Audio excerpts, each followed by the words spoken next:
ओम जय श्री हरि। राधे राधे। जय सनदेव महाराज। आइए सनदेव कथा प्रारंभ करते हैं। आज्ञा दी गुरुदेव ने, दीना शीस झुकाए, कथा कहूँ सनदेव की, भाषा सरल बनाए। सर्वप्रथम श्री सरस्वती जी को स्मरण करके, गणपति जी को नमस्कार करके तथा अपने गुरुदेव के चरणों में माथा नवाकर मैं श्री शनिदेव जी की कथा प्रारंभ करता हूँ। यह शनिदेव जो मनोवांछित कार्यों को सफल बनाने वाले हैं तथा जिन्हें सकल नर नारी और 33 कोटि देवता योगीश्वर मुनीश्वर ध्याते हैं, वही देव मेरी त्रुटियों को क्षमा करें और मुझे अपने शरण में ले। मेरे मन में आपके प्रति अगाध प्रेम है। यह बात सर्वविदित है कि जो लोग शनिदेव को ध्याते हैं उनके सकल मनोरथ सफल होते हैं तथा जो ऐसे देव को भूल जाता है वह इस संसार में महान दुख पाता हुआ नरकगामी होता है और अगले जन्म में पशु की योनि में जाता है। जो कथा मैं तन मन से कहने जा रहा हूँ उसे आप भी सच्चे मन से ग्रहण करें। एक बार संसार में चहु और पूजे जाने वाले नवग्रह एक स्थान पर एकत्र हुए, परस्पर विविध प्रकार से वार्तालाप करने लगे।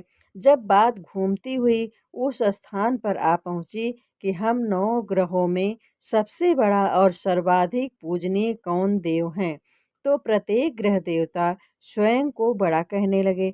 इस बात पर जब बहुत देर तक वाद विवाद होता रहा और कोई निर्णय नहीं हो सका, तो यह तय हुआ कि चलकर इंद्र से इसका निर्णय करना चाहिए। सो वह 9 के 9 ग्रह इंद्रदेव के समक्ष उपस्थित हुए। उन सब की बातें सुनकर इंद्रदेव भी सोच में पड़ गए, किसे छोटा कहूँ किसे बड़ा, किसकी श्रद्धा के पात्र बने और किसके कोप के भाजन। अंत में सोच समझकर निर्णय न करते हुए वह बोले, मैं अल्प बुद्धि इस बात का निर्णय करने में असमर्थ हूँ। मुझे तो आप सभी बड़े नजर आते हैं। मैं सभी का सम्मान समभाव से करता हूँ। इस पर नवग्रह संतुष्ट नहीं हुए और हठ करने लगे कि इसका निर्णय आपको अवश्य करना चाहिए। तब देवराज बोले, आप लोग मृत्युलोक में जाइए, वहाँ एक अत्यंत न्यायप्रिय राजा विक्रमादित्य राज करता है। आप उनके पास जाइए, वह अवश्य आपका कोई न कोई उचित निर्णय कर देगा। इंद्र से निराश होकर नवग्रह मृतलोक में जाने को तत्पर हो गए। देवराज इंद्र ने जब उन्हें वहां जाते देखा तो प्रसन्न होकर चैन की सांस ली। इस धर्म संकट से निकलना उनके लिए सचमुच ही कितना दुष्कर था, पर अपनी चतुराई से अपने ऊपर आए संकट को राजा विक्रमादित्य पर टाल दिया। उज्जैन नगरी की उन दिनों सारे ही भारत में धाक थी। एक तो वहाँ राजा विक्रमादित्य के दरबार में बड़े बड़े ज्ञानवान लोगों का सम्मेलन होता रहता था। दूसरे उस न्यायप्रिय राजा के न्याय से उज्जैन नगरी का सारे भारत में डंका बजता था। स्वर्ग में जब नवग्रहों का निर्णय न हो पाया तो वह अपने अपने विमानों पर आरूढ़ हो मृतलोक में आ पहुँचे। ठीक उस समय जब राजा विक्रमादित्य का दरबार ठसाठस भरा हुआ था, तब नवग्रह वहां जा पहुंचे। नवग्रहों को इकट्ठे देखकर विक्रमादित्य अपने सिंहासन से उठ खड़े हुए और सभी देवों को सम्मानपूर्वक आसन ग्रहण करने का अनुरोध करने लगे, परंतु उनमें से किसी ने भी आसन ग्रहण नहीं किया। विक्रमादित्य ने जब प्रश्नवाचक दृष्टि से उनकी ओर देखा तो बृहस्पति देव आगे बढ़कर जोरदार आवाज में कहा, हे राजन, हम यहाँ पर तब तक आसन ग्रहण नहीं करेंगे जब तक कि आप हमारा यह निर्णय नहीं करेंगे कि हम सब में सबसे बड़ा कौन है। राजा अपने ऊपर आए इस धर्म संकट को देखकर पल भर तो घबरा गए, परंतु शीघ्र ही उसने स्वयं को संभाल लिया। उसने अपने मन में एक युक्ति सोच ली। दरबार में छोटे छोटे आसनों की एक पंक्ति प्रवेश द्वार तक चली गई थी। राजा ने उन लोगों से कहा कि आप यहाँ पर आसन ग्रहण कीजिए और मैं अभी सोचकर आपका निर्णय करता हूँ। यह कहकर राजा अपने सिंहासन पर बैठ गया। सिंहासन के निकट ही जो आसन पड़ा था उस पर भागकर बृहस्पति जी जा बैठे।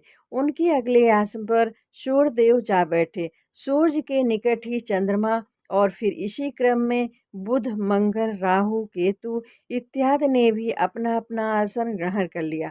पंक्ति में 8वें थे भार्गव, किंतु उन्हें भी संतोष था कि उनके बाद शनिश्चर बैठेंगे, किंतु आसन प्रवेश द्वार के समीप होने के कारण और सबसे अंत में होने के कारण शनिदेव उस पर नहीं बैठे। राजा विक्रमादित्य ने सोचा था कि जो ग्रह उस अंतिम आसन पर बैठेगा वह उसी को विनय और दयाशील के आधार पर बड़ा कह देंगे। पर वहाँ तो बात ही दूसरी हो गई। शनिदेव अति क्रोधी और विकट स्वभाव के देवता हैं। जब वह नहीं बैठे तो आठों ग्रह खिलखिलाकर हंस पड़े। अपना इस प्रकार से अपमान होते देखकर शनिदेव की आंखें क्रोध से लाल हो गई और भिगुटी तन गई। क्रोध से कांपते हुए बोले, राजन, मुझसे बैर लेकर तुमने अच्छा नहीं किया। क्या समझकर तुमने मुझे इस प्रकार से अपमानित करना चाहा है और क्यों मुझे तले बिठाना चाहा है। चांद ग्रह का प्रभाव 2.25 दिन रहता है और शुक्र और बुध का प्रभाव केवल आधा मास, सोम और मंगल 2 मास और गुरु 13 मास, राहु और केतु 18 मास रहते हैं, जबकि मैं 7.5 वर्ष तक रहता हूँ। इसलिए अब तू सावधान हो जा। तूने जो अपमान किया है इसका दंड दंड तुझे अवश्य मिलेगा। राजा के कुछ दिन तो आराम से बीते, लेकिन शीघ्र ही शनिदेव की कोप दृष्टि फिरी और राजा पर 7.5 आ गई। उन्हीं दिनों एक व्यापारी कुछ घोड़े बेचने के लिए उज्जैन नगरी में आया। सुंदर सुंदर घोड़े देखकर राजा का जी ललचा गया। राजा ने उन्हें खरीदने का आदेश दिया। घोड़ों में एक घोड़ा भंवर नाम का था। राजा उस पर चढ़कर देखने लगे। कुछ देर तक तो घोड़ा राजा को लिए वहीं घूमता रहा, लेकिन फिर सहसा भाग खड़ा हुआ। राजा को बड़ा अचंभा हुआ। घोड़ा एक भयानक जंगल में राजा को पटक कर अंतर्ध्यान हो गया। राजा अकेला उस वीरान जंगल में भटकने लगा। सायं के समय जब उसे प्यास सताने लगी तो वह जोर जोर से चीखने लगा। उधर एक पगडंडी से एक ग्वाला अपने गांव को जा रहा था। वह राजा की आवाज़ सुनकर रुक गया। राजा उसके पास गया। ग्वाले ने उसकी बथा जानकर उसे निकट की नदी पर ले जाकर पानी पिलाया। पानी पीने के बाद राजा स्वस्थ हो गया और प्रसन्न होकर उसने ग्वाले को अपने हाथ की अंगूठी उतार कर दे दी और उससे कहा, मैं उज्जैन का रहने वाला हूँ, यहाँ रास्ता भटक गया हूँ, तुम मुझे रास्ता दिखाओ। तब ग्वाला उसे अपने साथ गांव में लाया। वहाँ एक मिष्ठान की दुकान पर राजा ने मिठाई खा पी कर भूख मिटाई और दुकानदार को भी एक अंगूठी उतार कर दे दी। दुकानदार के पूछने पर उसने उससे भी यही कहा कि वह उज्जैन नगरी का रहने वाला है और उसका नाम बोना है। फिर वह दुकान के बंद होने तक वहीं बैठा दुकानदार से बातें करता रहा। उस दिन दुकानदार की बिक्री बहुत हो गई। उसने सोचा, यह भाग्यवान पुरुष है जो इसके आने से आज मेरी इतनी बिक्री हुई है। इसलिए रात होने पर वह उससे बोला वह उसके साथ उसके घर चले और उसके साथ ही भोजन भी करे। राजा मान गया। जब वह दोनों घर पहुंचे तो दुकानदार की पत्नी ने उनका बड़ा स्वागत सत्कार किया और अतिथि के लिए विशेष रूप से भोजन तैयार किया। भोजन करते समय एक अद्भुत घटना घटी। जहाँ राजा भोजन कर रहा था वहीं सामने की दीवार पर सोने का एक शतलड़ा हार टंगा हुआ था। उसके पीछे एक चित्र था। सहसा ही वह हार वहाँ से अदृश्य हो गया। दुकानदार के यहाँ एक बादी थी। उसने जाकर राजा की मालकिन से कहा, वहाँ खूंटे पर हार नहीं है। जब बात दुकानदार तक पहुँची तो उसने राजा से पूछा। राजा बोला, मुझे तो नहीं मालूम। तुम्हारे और मेरे अतिरिक्त तो यहाँ कोई था ही नहीं। सच सच बताओ, हार कहाँ है? मुझे नहीं मालूम। राजा फिर बोला, मेरे पास कोई हार नहीं है। जब कोई निर्णय नहीं हो सका तो दुकानदार राजा को उस नगर के राजा के पास ले गया। उस नगर के राजा ने जब विक्रमादित्य की भोली भाली सूरत देखी तो बोला, यह व्यक्ति कभी भी चोरी नहीं कर सकता। और यह कहकर उसने विक्रमादित्य को छोड़ दिया। विक्रमादित्य जब उस नगर में यूं ही इधर उधर घूम रहा था तब उस नगर के एक तेली ने उससे कहा कि वह उसके यहाँ काम कर ले और उसे वह रहने को स्थान और खाने की सामग्री भी देगा। राजा मान गया और तेली उसे अपने घर ले आए। वहाँ सारा दिन राजा धाड़ी पर बैठा उसके बैलों को हाँकता रहता और तेली बाजार में तेल बेच आता। जब वर्षा ऋतु आई और मूसलाधार वर्षा होने लगी, तब धाड़ी पर बैठे हुए विक्रमादित्य ने मौज में आकर ऊंचे ऊंचे स्वर में राग अलापना आरंभ कर दिया। निकट ही उस नगर के राजा का राजमहल था। वहां खिड़की में बैठी राजकुमारी ने जब राजा का मधुर स्वर में गीत सुना तो अपना दिल हार बैठी। उसने अपनी बादी को पता करने के लिए भेजा। बादी वहां राजा को गाते हुए देख कर लौटी तो राजकुमारी से बोली कि वहां पर तो कोई अति सुकुमार युवक बैठा मस्ती में आंखें बंद किए गा रहा है। राजकुमारी ने सुना तो उसने अन्न जल का त्याग कर दिया। रात तक जब उसने कुछ नहीं खाया तो रानी ने आकर उसे समझाया, पर वह बोली कि वह तो उस गाने वाले से शादी करेंगी। रानी ने जाकर राजा से कहा कि राजकुमारी एक तेली पर मोहित हो गई है और उससे ब्याह रचाना चाहती है।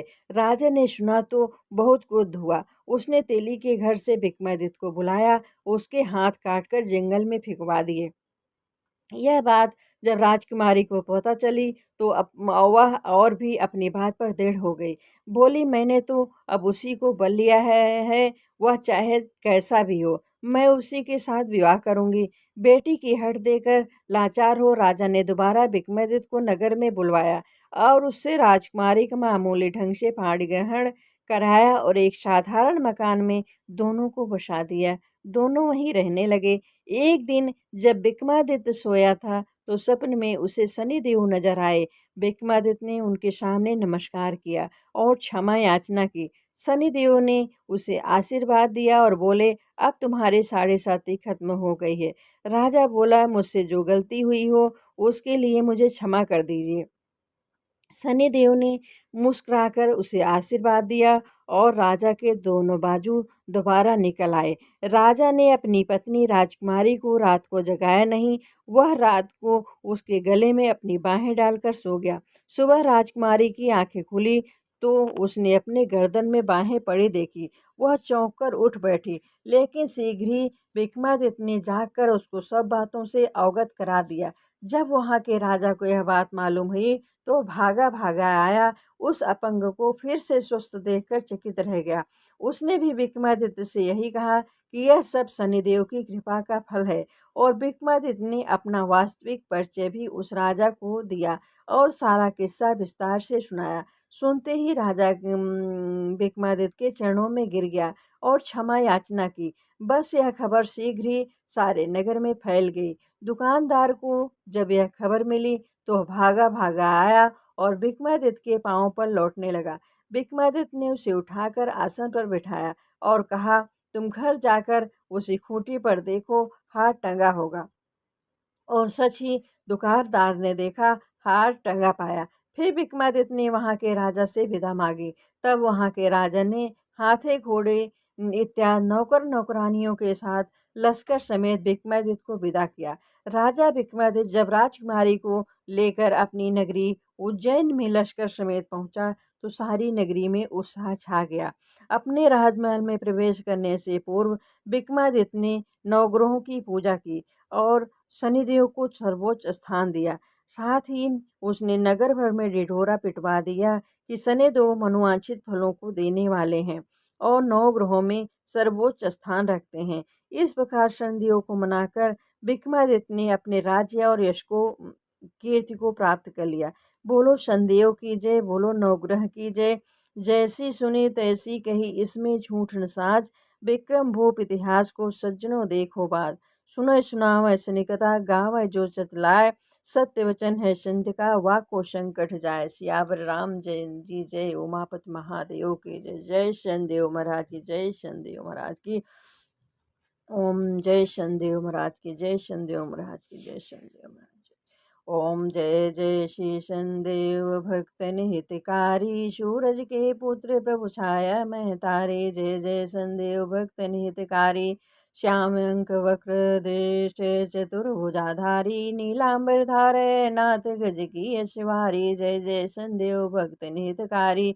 क्रीट मुकुट शेष रजत दीपत है लीलारी, मुक्तन की माला गले शोभित बलिहारी। जय जय संदेव भक्त हितकारी, मोदक मिष्ठान पान चढ़त है सुपारी। लोहा तिल तेल उर्द महिषी अति प्यारी, ओम जय जय संदेव भक्तन हितकारी। देव धनुज ऋषि मुनि सुमरन नर नारी, विष्णु माधरत ध्यान शरण है तुम्हारी। ओम जय जय संदेव भक्तन हितकारी। हे पाप हारी कर दया निज दास के, सब दुखट हरो। भय काल का भी कष्ट कर दे, ज्ञानी अतिशय सुख करो। उद्धार की जय बेग प्रभु मौन, नाव भव सागर परी। ऋषि नारी तारी दया निरस, पाप दुर्गत पर हरी। हे दीन बंधु शरणागत, अवगुण सभी हर लीजिए। होए मनोरथ सफलता, आनंद सविद कीजिए। जगराग तज विश्वास हो, अनुराग यति घना। स्वभाव हो धीरज सदा, सद्गुण हम धरे प्रतिदिना। एकाग्र हो चित्त वे दुर्वासना, बिसराए हम नित सात्विकी भोजन करे। अरु अल्ल सादा खाए हम, विषयाजनों को त्याग दे। अत्याचार तज श्रेष्ठ हो, सब प्राणियों से प्रेम करे। अरु धारणा शुभ दृष्टि हो, धर्म पावे नेम से। दुर्मति कुसंगति त्याग कर, शुभ युक्ति पावे परम पद। विज्ञान से नित जाग कर, सब लोक चिंता त्याग दे। यह कृपा दृष्टि धारिये, जान पाए ब्रह्मानंद को झूठी